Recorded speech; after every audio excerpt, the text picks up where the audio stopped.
Hermanos, el Señor me los bendiga.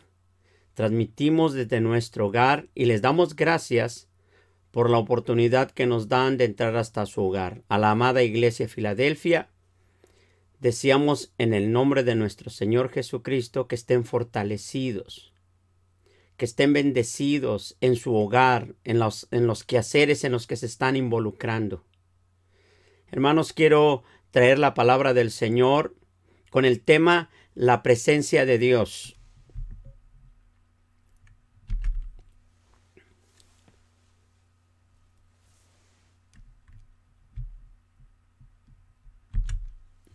El tema que corresponde para este día, probablemente estuviéramos hablando en este momento de la resurrección. Probablemente en este momento estuviéramos pensando en un sermón que tenga que ver con la resurrección de nuestro Señor Jesucristo. Pero aunque vamos a tocarlo brevemente, la resurrección, el tema tiene una importancia profunda para nuestras vidas. Y yo espero en el Señor Jesucristo que nosotros podamos rescatar la importancia que tiene este tema en la palabra del Señor. Y obviamente que tenga relevancia, que tenga un resultado positivo en nuestros corazones, en nuestras mentes, en nuestra alma. Y yo te voy a pedir si me ayudas a ir a las Escrituras. En el libro de los Reyes, primer libro de los Reyes, capítulo 19, versículo 8 al 13. Se levantó, pues, y comió y bebió, y fortalecido con aquella comida, caminó 40 días y 40 noches hasta Horeb, el monte de Dios. Y ahí se metió en una cueva donde pasó la noche. Y vino a él palabra de Jehová, el cual dijo: ¿Qué haces aquí, Elías? Él respondió: He sentido un vivo celo por Jehová, Dios de los ejércitos, porque los hijos de Israel han dejado su pacto, han derribado tus altares, y han matado a espada tus profetas, y solo yo he quedado, y me buscan para quitarme la vida. Él les dijo: Sal fuera, y ponte en el monte de delante de Jehová. He aquí Jehová que pasaba, y un grande y poderoso viento que rompía los montes y quebraba las peñas delante de Jehová, pero Jehová no estaba en el viento, y tras el viento un terremoto, pero Jehová no estaba en el terremoto, y tras el terremoto un fuego, pero Jehová no estaba en el fuego, y tras el fuego un silbo apacible y delicado. Y cuando lo oyó Elías, cubrió su rostro con su manto, y salió, y se puso a la puerta de la cueva, y he aquí, vino a él una voz diciendo: ¿Qué haces aquí, Elías?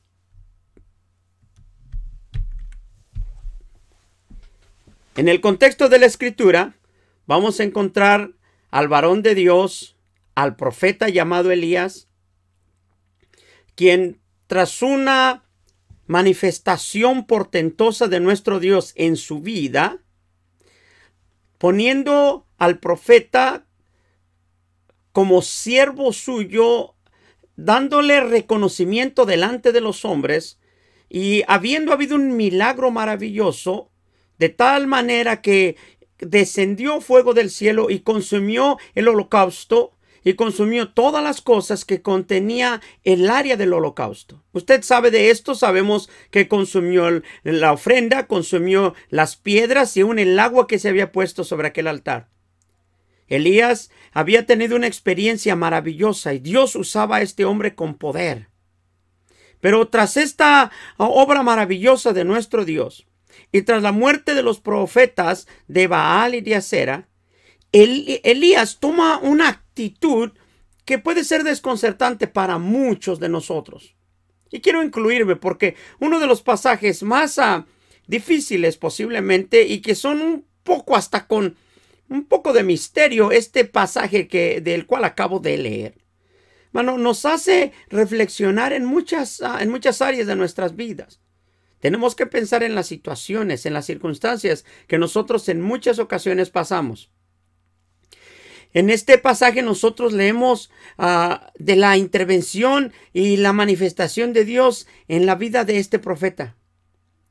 Elías había hecho, repito, una obra maravillosa, pero tras las amenazas, hermano, que había sufrido de muerte, Elías, hermano, hace una declaración que es difícil a veces de comprender. Jezabel había dicho una sola cosa: así como hiciste con los profetas de Baal, de esa misma manera vas a morir. Y cuando Elías escuchó aquella declaración, Elías tuvo temor y huye por esta declaración. Tras esta situación que estaba pasando Elías, hermano, hace una declaración inquietante. Por eso dije un poco misteriosa. Porque él utiliza la frase: quítame la vida, pues no soy mejor que mis padres. En este momento, Elías está pasando un tiempo de crisis. En este momento, el temor, el miedo, tengo que usar esas palabras porque yo no encuentro otra palabra para excusar su actitud de él. Y no estoy condenando la actitud de Elías, pero sí estoy mirando la realidad que había pasado en Elías. En el tiempo de crisis, es un tiempo en que nosotros podemos cometer muchos errores por la falta de fe, por la desesperanza. Se puede nublar el juicio con toda facilidad. En los tiempos malos y complicados, pensamos más de lo necesario. ¿Hablamos poco o hablamos de más? Solemos apresurarnos a tomar decisiones y a veces las decisiones no son las más acertadas y tienen consecuencias graves. En estos momentos que son complicados, lo más adverso, lo que necesitamos en realidad es de la presencia de Dios y no de huir de la presencia de Dios. Necesitamos que nuestro Dios intervenga, que nuestro Señor y Salvador tome el lugar en nuestras vidas, pero nosotros tenemos que esperar y aprender cuándo tenemos que esperar en Dios antes de apresurarnos a hablar, a tomar decisiones. Elías tomó una decisión al declarar: mira, quítame la vida. Qué tremenda declaración. Pero déjame decirte lo siguiente. El mundo entero tiene un concepto de la ideología de Dios. Tiene una manera de pensar muy propia, puedo decir de esta manera, muy generalizada. A menudo Dios es concebido o considerado como el creador, el que creó las cosas, que de manera sobrenatural se le considera como el supervisor del universo o como el policía del universo. Se considera que Dios es el que debe de ayudar, el que debe de perdonar, el que debe de olvidar todas las cosas porque Dios es amor.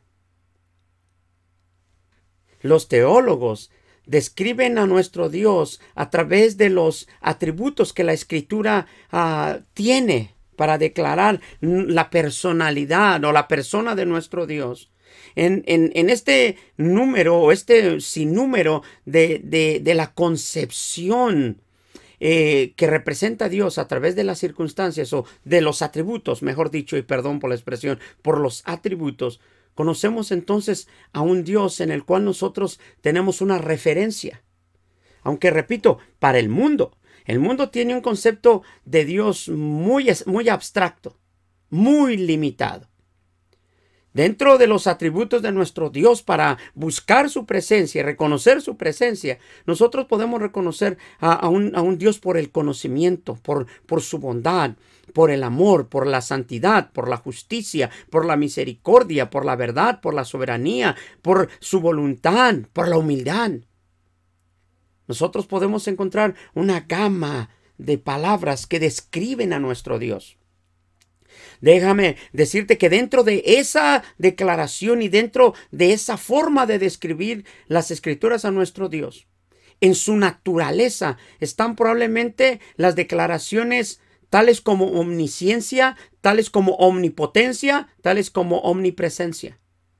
Esas declaraciones, esa forma que hace único a nuestro Dios, es lo que lo revela como Dios. Su carácter y sus atributos son lo que hacen posible que Dios sea considerado Dios.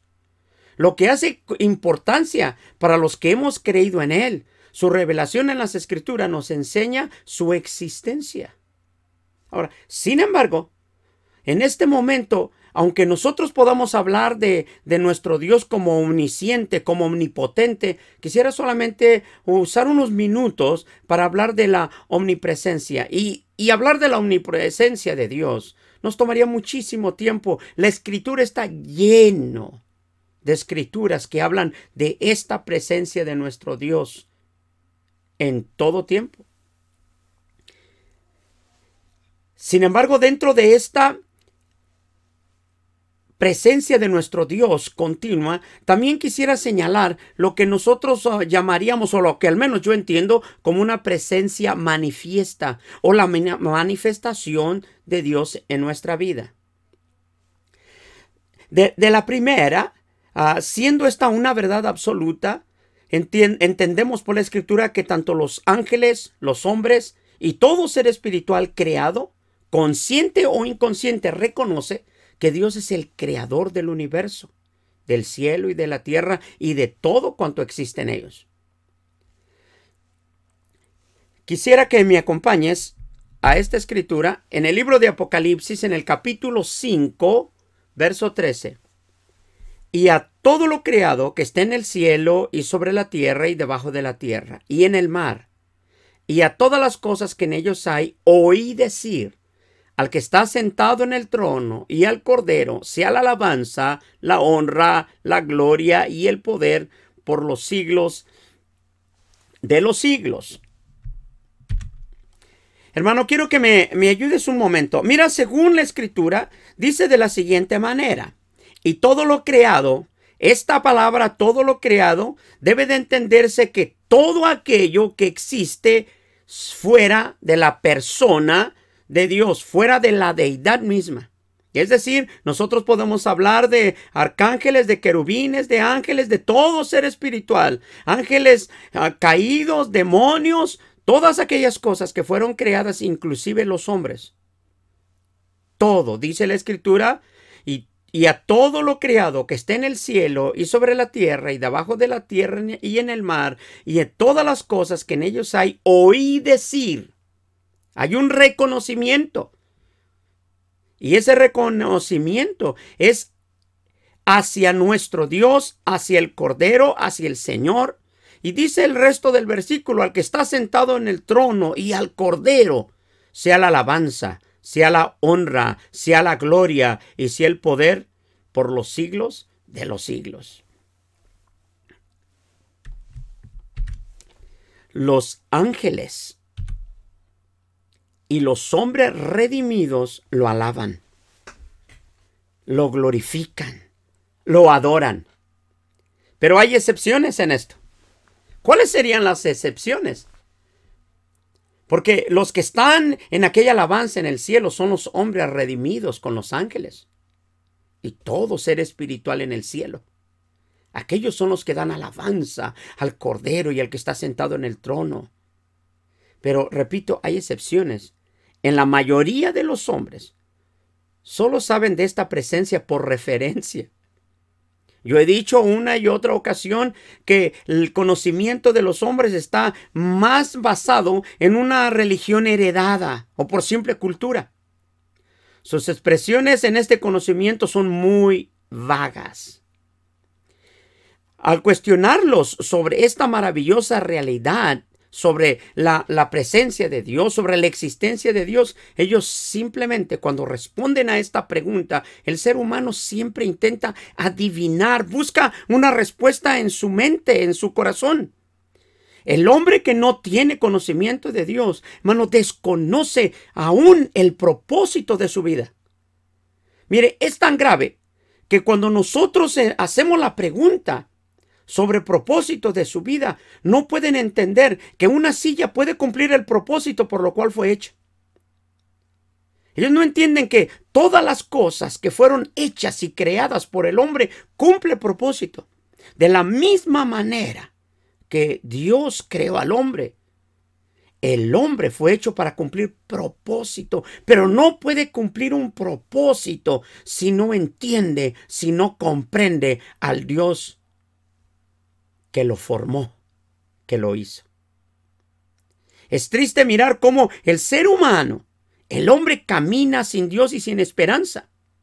Y repito y vuelvo a la pregunta, cuando uno indaga en el ser humano sobre la presencia de Dios, es tan triste mirar que mueven sus ojos alrededor. Tratan de buscar dentro de su alma una respuesta por la cual ellos no entienden cuál es su propósito de vida. Hablar de la presencia de Dios en ellos es la respuesta vaga siempre de, bueno, pues es que Dios está en todo lugar. Dios está en todos los espacios. Y eso es una verdad. No estamos negando la verdad absoluta de la Escritura, que nuestro Dios está en todo espacio, en todo lugar. Es más, el hombre puede reconocer, al menos el hombre creyente con un corazón simple que cree que Dios existe y que Dios de verdad liberó a un pueblo de Israel, sabe que Dios abrió el mar. Sabe que Dios alimentó al pueblo de Israel por 40 años, que le dio maná. El hombre ha entendido esto, que le dio agua, que lo cuidó, que lo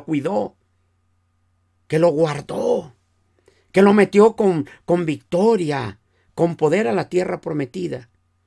Pero en su vida personal, en su existencia diaria del hombre, el hombre es ajeno a ello.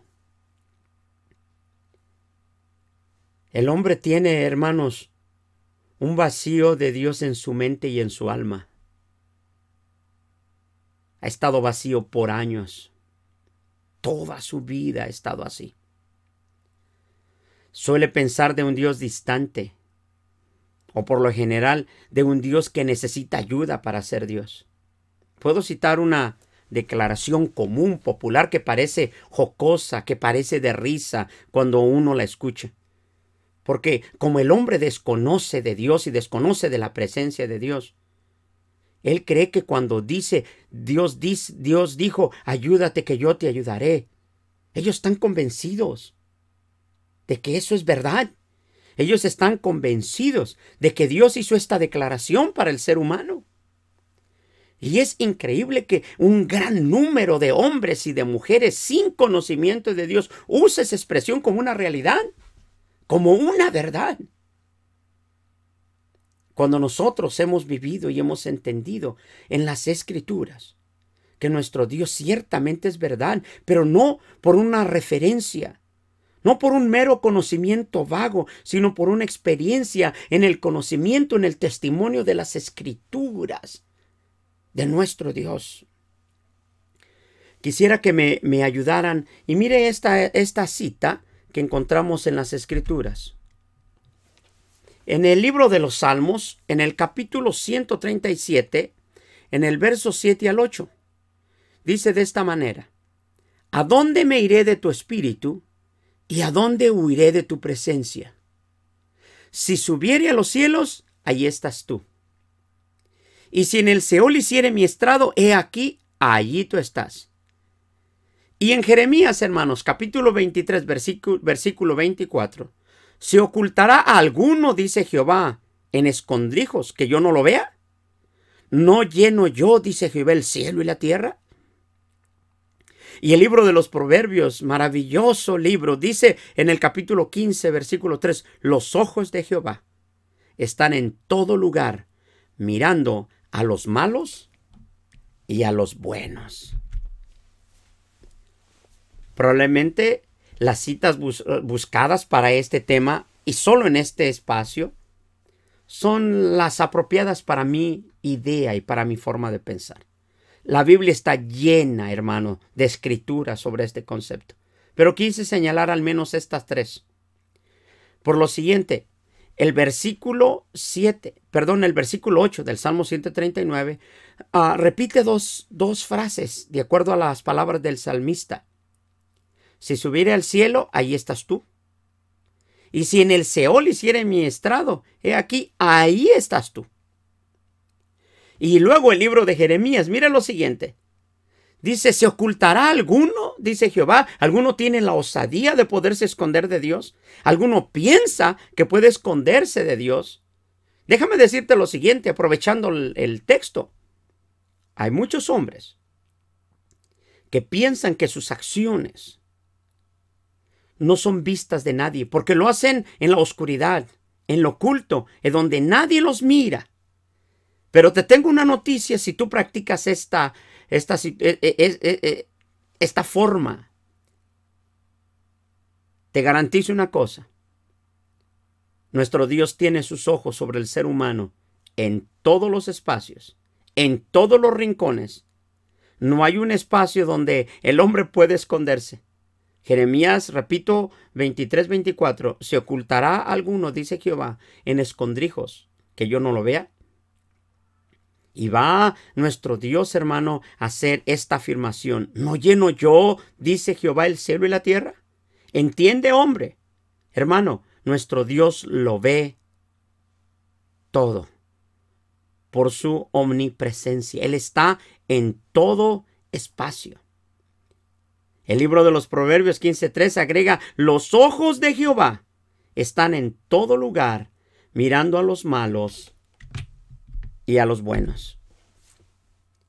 Qué preciosa escritura. Nosotros miramos, hermano, cómo nuestro Dios, en su grandeza, en su soberanía, no da espacio para el hombre. No le dé espacio para que el hombre pueda decir: haré esto o aquello, sin que se entere mi Dios. Repito, la gran mayoría de seres humanos, de hombres que actúan con esa actitud, es simple y llanamente por la falta del conocimiento que tienen de nuestro Dios. Ahora, hermanos, la experiencia de Elías nos da la oportunidad de adentrarnos en esta verdad grande, profunda y maravillosa de la presencia de nuestro Dios. Esta experiencia de Elías, aunque repito y ya mencioné sobre esto, este pasaje a veces es complicado para poderlo expresar para muchos de nosotros. Leemos en la Escritura que nuestro Dios ha tenido una relación profunda con Elías. Elías es un hombre, hermano, que tiene una relación profunda, cercana con nuestro Dios. Él oye y habla con Dios. Él sabe de esa omnipresencia de Dios. Y también goza de la manifestación de su presencia. No solamente Elías conoce y realiza que nuestro Dios es real, que es verdadero, que existe, que lo llena, que lo cubre todo, sino que Elías también tiene una participación y una relación directa con nuestro Dios, con el que puede hablar, con el que él puede ser dirigido. También tiene la experiencia de este Dios que tiene una manifestación poderosa, como hacer caer fuego del cielo a través de la persona de Elías, o en el ministerio de Elías, mejor dicho. Elías no solamente ha hecho esto, Elías tiene la experiencia que Dios ha resucitado muertos. Dios lo ha usado profundamente. Pero yo quisiera que vayamos y leamos en Primera de Reyes, en el capítulo 19, versículo 11 y versículo 12. Él le dijo: sal fuera y ponte en el monte delante de Jehová. Y aquí Jehová que pasaba, y un grande y poderoso viento que rompía los montes y quebraba las peñas delante de Jehová. Pero Jehová no estaba en el viento, y tras el viento un terremoto. Pero Jehová no estaba en el terremoto, y tras el terremoto un fuego. Pero Jehová no estaba en el fuego, y tras el fuego un silbido apacible. Hermanos, la experiencia de Elías nos va a hacer mirar cómo nuestro Dios puede tener manifestaciones portentosas, maravillosas, grandes. Pero a la misma vez también Dios tiene la otra parte de él donde como viento apacible, como un viento sereno, en una relación íntima, personal con el hombre, lo vemos reflejado en este pasaje. Leemos nuevamente, ayúdeme por favor. Él dijo, sal fuera y ponte en el monte delante de Jehová. Y aquí dice la escritura declarada literalmente, y aquí Jehová que pasaba. Es decir, hubo una manifestación, hubo una actividad portentosa, un poder manifestado a través de un grande y poderoso viento. Dios estaba obrando en ese grande y poderoso viento. Dios estaba en medio de ello, que rompía los montes y quebraba las peñas delante de Jehová. Pero Jehová no estaba en el viento y parece contradictorio porque Jehová estaba ahí. Y aquí que Jehová pasaba. Pero agregamos esta frase ahora que dice, pero Jehová no estaba en el viento. Déjame decirte lo siguiente. La obra maravillosa y portentosa estaba presente. Dios era el causante, nuestro Señor era el causante de aquella manifestación en el que había un mover poderoso. Al grado que dice la Escritura que rompía los montes y quebraba las peñas delante de Jehová. Después dice ahí, y tras el viento un terremoto. Pero Jehová no estaba en el terremoto, y vuelvo a insistirte que en el terremoto estaba la manifestación poderosa de nuestro Dios. Y tras el terremoto, un fuego. Y vuelve a insistir la Escritura, pero Jehová no estaba en el fuego. Bien, vamos a hacer una especie de pausa. Cuando nosotros leemos, hermano, que Jehová pasaba por ahí y provoca un gran viento, un grande y poderoso viento, un terremoto y un fuego, y luego agrega la Escritura, pero Jehová no estaba ahí, ni en el fuerte viento, ni en el terremoto, ni en el fuego. Esto no dice que no era la manifestación de Dios. Lo que está diciendo es que lo que Elías estaba buscando, lo que Elías necesitaba en aquel instante para su vida en crisis que estaba pasando por las circunstancias que había pasado, no necesitaba la manifestación poderosa en ese instante. Mire, nosotros podemos hablar de un grande y poderoso viento y podríamos usar varias escrituras, pero voy a ser breve en esto. Cuando el pueblo de Israel se encontraba entre medio del mar y los carros de Faraón detrás de ellos, Dios tuvo que intervenir con aquella columna de fuego para retener a Faraón, mientras que un fuerte viento comenzó a soplar y sopló toda la noche para que por la mañana aquel mar estuviera abierto y el pueblo de Israel pasara en seco. Mire bien lo que estoy señalando y no quiero alargarme en los textos, pero mire lo siguiente. Un fuerte viento sopla y cuando ellos cruzan, ellos caminan en seco. No pasaron con charcos de agua, no pasaron con lodazal en sus pies, pasaron en seco. El poder de Dios, usándolo a través de la naturaleza y en el viento fuerte y portentoso, es una manifestación del poder de Dios. El monte Horeb, el monte de Jehová, el monte Sinaí, temblaba por la presencia de Dios. Los terremotos, al menos en el concepto bíblico del que estoy señalando, provocado por la presencia, es una manifestación de nuestro Dios. Y en el fuego nosotros lo miramos en diferentes eventos dentro de la Escritura, en la columna de fuego. Lo podemos mirar en fuego y granizo cayendo del cielo.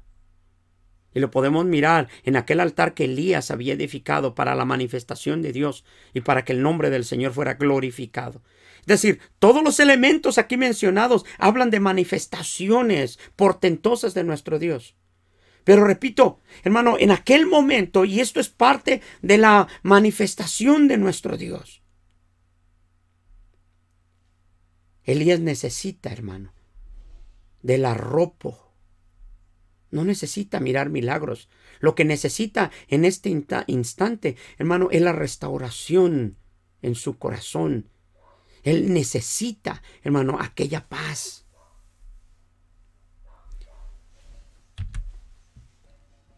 Cuando nosotros, hermano, estamos acostumbrados a mirar el poder de Dios. Y quiero hacer una aclaración para que no me malinterprete, perdón.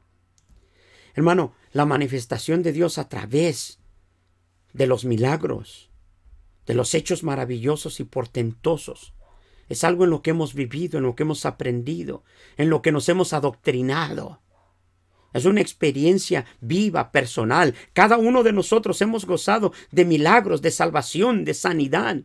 Hemos visto obrar la mano poderosa de Dios, pero en muchos momentos de nuestra vida, más que esa intervención de Dios con poder, con sanidad, con milagros, en muchas ocasiones lo que necesitamos, hermano, es de la presencia de nuestro Dios para fortalecer, para sanar. Déjeme, le presento parte de los textos de esta verdad. Ciertamente, hermano, nuestro Dios va a hacerse presente a través de todos los elementos conocidos por nosotros. Mire lo siguiente en la Escritura, la presencia de Dios en los elementos. Salmo 18, verso 12, 13 y 14. Por el resplandor de su presencia, sus nubes pasaron, granizo y carbones ardientes, trono en los cielos. Jehová y verso 13, tronó en los cielos Jehová, y el Altísimo dio su voz, granizo y carbones de fuego. Envió sus saetas y los dispersó, lanzó relámpagos y los destruyó. Hermano, cuando nosotros miramos cómo nuestro Dios puede manifestarse a través de los elementos, entonces estamos confirmando que nuestro Dios es real, verdadero, que su presencia, hermano, puede darse a la distancia, puede darse a la cercanía nuestra. Pero yo quisiera que vayamos a la otra parte, a la que de pronto el ser humano está necesitando. Repito una vez más, sobre Elías, él conocía todas estas manifestaciones. Habían actuado en su ministerio, los milagros en su vida habían pasado. Pero en este momento, una vez más lo repito, en este momento de crisis, su vida no estaba buscando su persona, su corazón, su alma, manifestaciones portentosas. Lo que él estaba buscando, hermano, una vez más, es el consuelo al corazón. Y en muchas ocasiones, lo que nosotros estamos necesitando, hermano, es esto. Es que nosotros podamos recibir o tener la idea clara que en medio de toda circunstancia, por difícil que sea, nuestro Dios puede venir a nuestro lado, en nuestra cama, en nuestro altar de la oración, en esa comunión que nosotros tenemos. Él puede venir a abrazarte, a tenderte la mano, a tocar tu espalda, a hablarte al alma, al corazón, para darte descanso, para darte paz. Y Elías en este momento estaba buscando esto. Así que cuando Elías, hermano,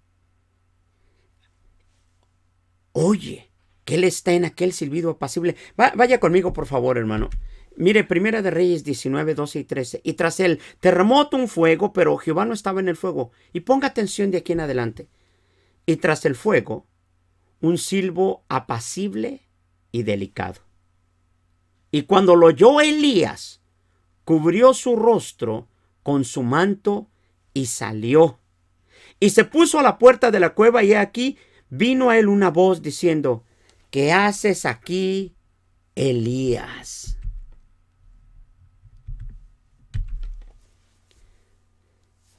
Hermano, cuando Elías entendió que el Señor estaba presente, manifiesto, en aquel silbido apacible, mire el versículo 3, y cuando oyó, qué importante es esto. Y cuando oyó, cubrió su rostro con su manto y salió. Y se puso a la puerta de la cueva, y he aquí vino a él una voz diciendo: ¿qué haces aquí, Elías? Ayúdeme, por favor. Mire, hermano, la importancia que tiene el poder escuchar.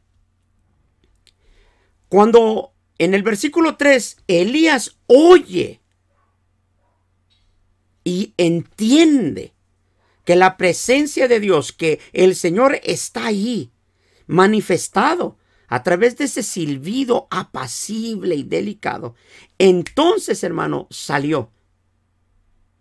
Pero mire bien, él cubre su rostro con su manto.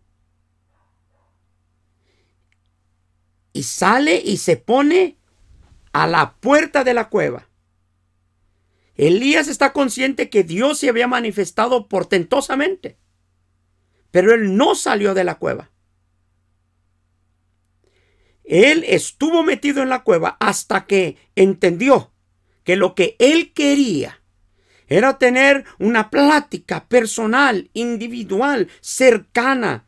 Esa presencia, esa manifestación cercana con nuestro Dios. No el conocimiento de la presencia de Dios a la lejanía o la manifestación maravillosa de los poderes milagrosos. No, él está buscando en este instante tener un diálogo.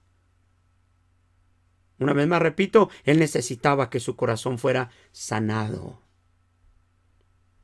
que fuera restaurado hasta cierto punto por su temor, por el miedo, que lo había llegado a desear, lo había llevado a desear inclusive la muerte. Pero ahora Elías está ahí, parado a la puerta, como diciéndole: Señor, te escuché, estás aquí estoy listo para enfrentarme o para encontrarme contigo. Se pudieran hacer especulaciones, hermanos, sobre la acción de Elías para cubrirse el rostro, porque por desgracia el ser humano de pronto le gusta especular demasiado con algunas cosas, pero no nos vamos a entretener en eso. Más bien podemos poner nuestra atención que se puso de pie y fue al encuentro con Dios. Hermano, déjame decirte con esto que tú y yo estamos en esta posición, y el ser humano tiene también la oportunidad de poder escuchar, de poder mirar, de poder hablar con Él, pero tiene que escuchar. ¿Y cómo va a escuchar? Como dice la Escritura, si nadie le ha dicho que existe. ¿Cómo va a oír de algo que él no ha entendido? Esta experiencia de Elías es distinta. El gran poder que a todos nos deslumbra es la manifestación personal de Dios. Pero esta, hermano, es distinta. Porque en esta manifestación personal cercana, hermano, es la que nos enseña, la que nos instruye, la que nos guía. Esta presencia cercana, esa comunión, es la que me guía, la que me ayuda a comunicarme con mi Dios. Hermano, este tipo de comunión no es abrir el mar, no es mirar la nube, el fuego, la columna, no es mirar el alimento por 40 años, no es mirar el mar abrirse, no es mirar la resurrección de un muerto, no es mirar que un paralítico se levante. Esta manifestación de Dios cercana no es mirar cuando el ciego puede mirar, no es observar que el mudo puede volver a hablar. Esta manifestación es la más cercana, la que el hombre necesita cada día. Tú y yo podemos pasar quizás tiempo sin mirar un milagro, y eso no merma mi fe, porque la comunión nos hace ser cercanos. Si los milagros, y no estoy hablando mal, no me quiero equivocar, no estoy en contra del milagro, esa no es mi intención, porque nosotros hemos vivido de ellos. Pero en la experiencia del pueblo de Israel, ningún milagro logró que este pueblo tuviera fe.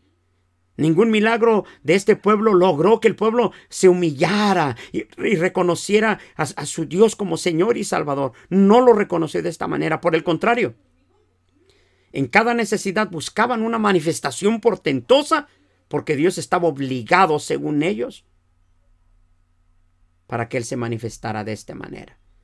La única ocasión en que Dios quiso comunicarse directamente con el pueblo lo negó y le dice a Moisés, habla tú. No sé que nosotros muramos delante de su presencia. Habla tú y tú comunícanos con nosotros. El hombre mismo rechazó aquella presencia de nuestro Dios. Esta comunión cercana entre Dios y el hombre, hermano, es tan interesante, pero tan importante. Porque el hombre que tiene comunión con Dios es porque nuestro Dios ha encontrado en su vida o a este hombre con manos santas, con corazón puro. Lo ha encontrado llamado justo delante de él. Es un hombre que es redimido por la sangre del Cordero. Es un hombre que tiene la gracia de Dios en su vida. Y el hombre, hermano, que tiene la gracia de Dios en su vida, que ha sido encontrado, aprobado de parte de Dios para gozar de esta presencia cercana, maravillosa. Es el hombre que ha creído, no solamente en un Dios distante, sino en un Dios, hermano, como dice las Escrituras. Jesús dijo de los que responden al mandamiento de las Escrituras de esta manera. Juan 14:21. El que tiene mis mandamientos y los guarda es el que me ama. Y el que me ama será amado por mi Padre, y yo le amaré y me manifestaré a él. Jesús, hermano, en su ministerio, tras tener hombres y mujeres a su alrededor que habían creído al mensaje de salvación, que habían creído al evangelio y habían traído sus vidas al arrepentimiento y una conversión genuina y verdadera, Él les dice de esta manera: el que tiene mis mandamientos y los guarda. Vaya, no es simplemente el que cree, no es simplemente el que ha sido convencido, el que simpatiza. Esto literalmente nos dice que el que tiene los mandamientos y los guarda. Los mandamientos, obviamente, estamos hablando de la ley, del precepto. Estamos hablando de los mandamientos. Estamos hablando de aquellas cosas que nuestro Dios ordenó que se guardaran en su vida para agradar a nuestro Dios. A estos, dice la Escritura, ese es el que me ama, y el que me ama será amado por mi Padre, y yo le amaré. Y luego va a agregar esta relación, nos va a manifestar esta relación, en este instante, pero dice: yo le amaré y me manifestaré a él. Hermano, es una garantía para el hombre. No solamente que ha experimentado, sino que conoce en las Escrituras esta verdad absoluta de nuestro Dios como su presencia y como una manifestación cercana de cada día. Y Él lo garantiza: el que tiene mis mandamientos y los guarda, yo me manifestaré a Él.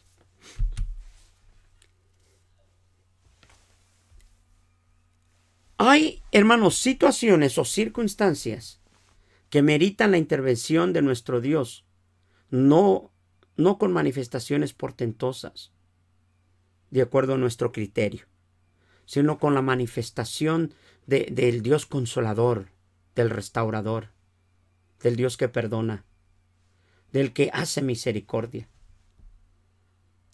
del que deja sentir el consuelo, del Dios que nos sana, del Dios que nos salva. En la historia del hombre, Dios se ha manifestado de esta manera con todos los hombres llamados de parte de Dios. En el Salmo 89:15 dice de esta manera: bienaventurado el pueblo que sabe. Mire lo siguiente.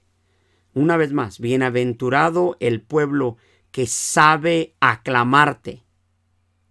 Andará, oh Jehová, a la luz de tu rostro. Ayúdame a leerlo una vez más.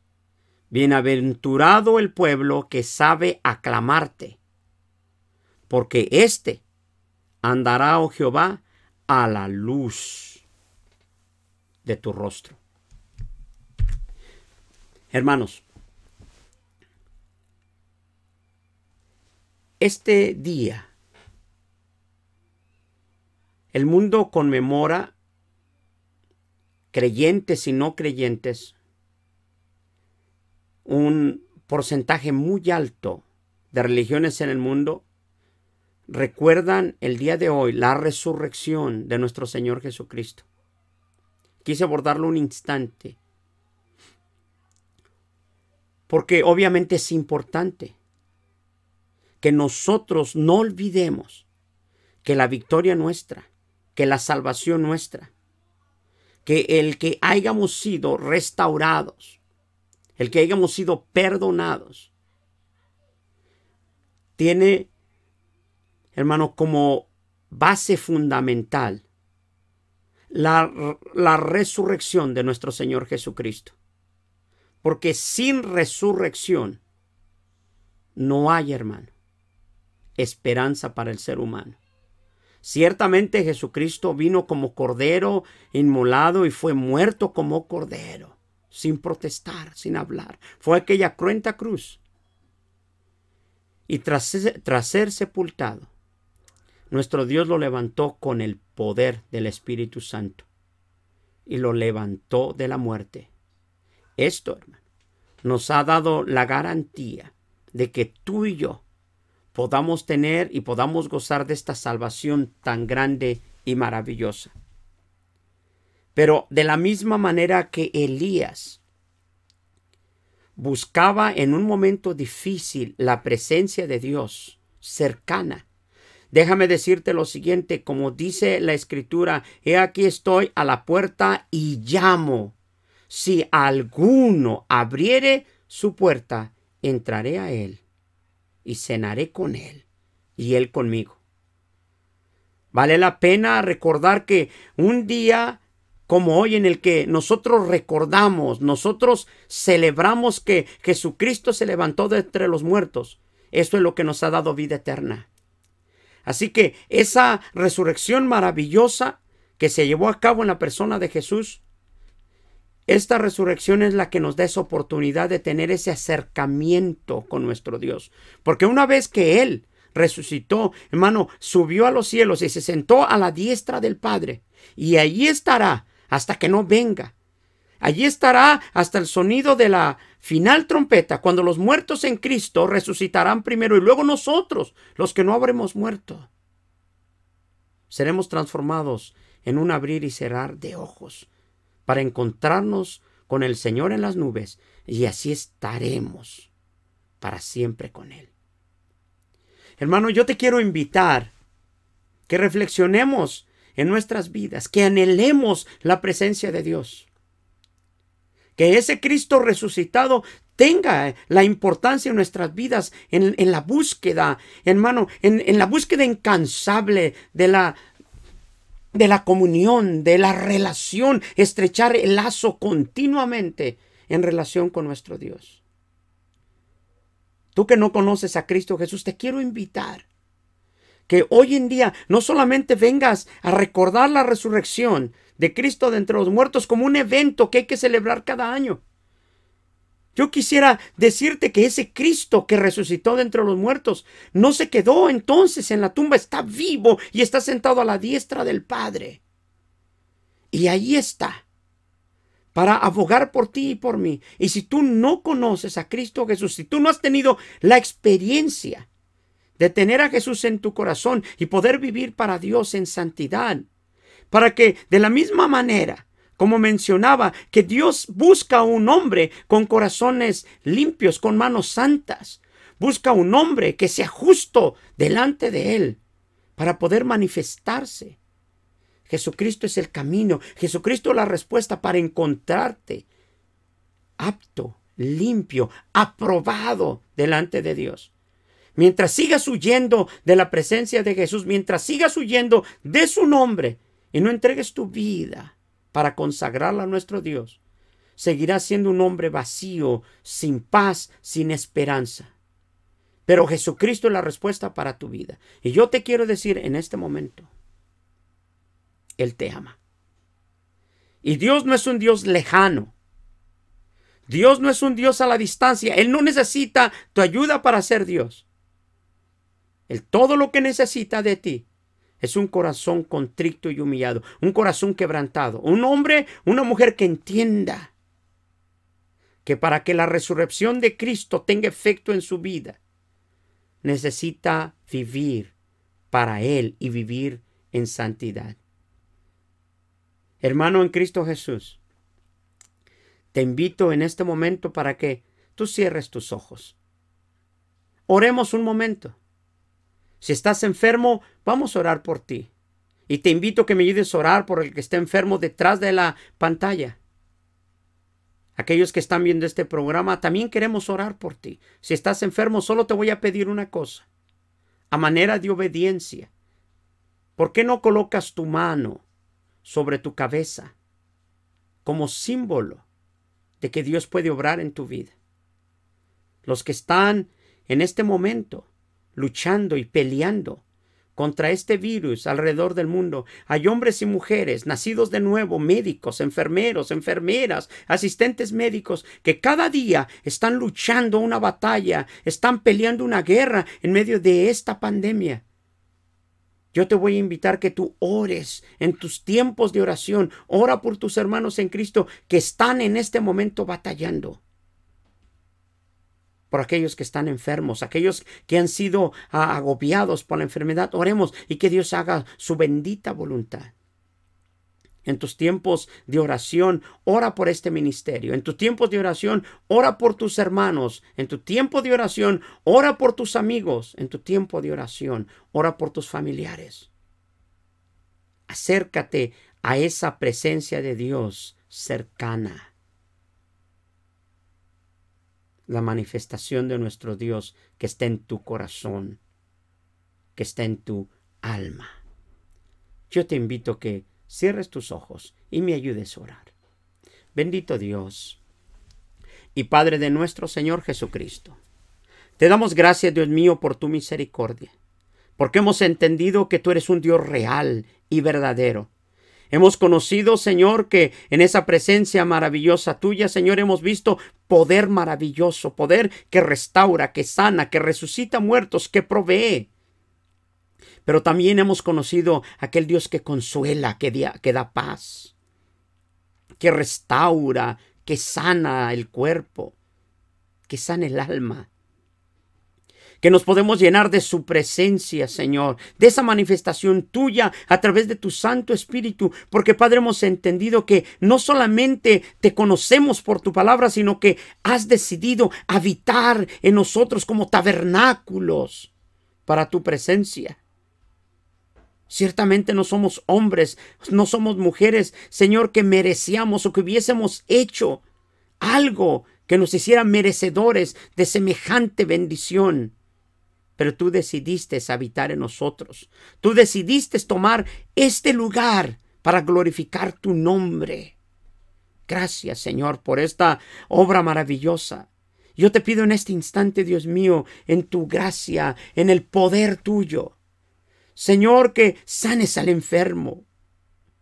Que pongas tu mano de poder, Señor, sobre aquellos que están en necesidad en este momento. Aquellos que están siendo agobiados por diferentes enfermedades. Por aquellos que están siendo agobiados, Señor, por esta pandemia, por esta crisis, Señor eterno, que está pasando el mundo. Obra con poder, mi Dios, dentro de tus misericordias y haz tu voluntad, Señor, para la gloria de tu santo nombre.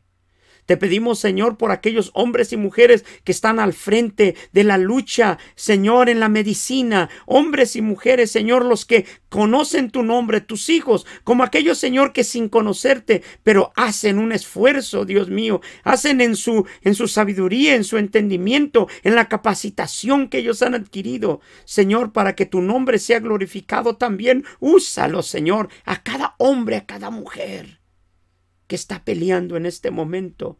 Glorifícate, Señor. A tu pueblo dale la paz y dale el consuelo y dale la esperanza, Señor, que el tiempo pasará y este tiempo difícil pasará y mañana nosotros nos regocijaremos tal como nos regocijamos hoy. Nos alegraremos mañana tal como nos alegraremos hoy. En Cristo Jesús te doy las gracias. En el nombre de Jesús. Amén.